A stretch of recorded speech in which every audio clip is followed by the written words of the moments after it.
Šiandien norime pasidalinti sėkmingų gydymo atveju.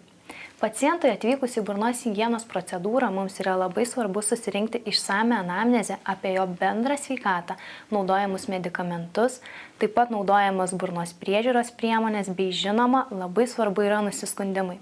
Dažniausias nusiskundimas, kurį girdžiu iš savo pacientų, tai yra kraujuojančios dantenos, kurį sukelia nepakankamai nuvalyti dantų paviršiai. Būtent šioje situacijoje ir matome, kaip atrodo uždegiminės dantenos, minkšto bei kieto apnašo sankaupas ties dantenų ribomis, viršdanteniniai konkrementai, kitaip dar vadinami dantų akmenimis.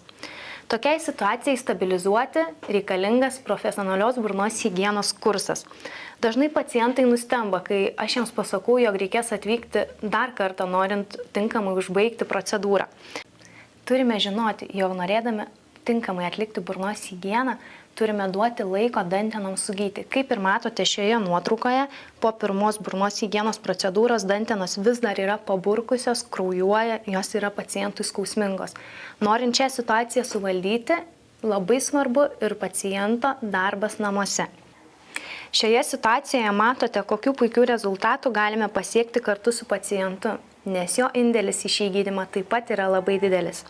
Dantenos nebekraujuoja, nebėra ištinusios bei kiek įmanoma atsistatė į savo biologinį aukštį. Džiaugiamės kartu su pacientu, kad šiuo atveju užteko tik 2 profesionalios burnos higienos procedūrų ir turime tokį puikų rezultatą.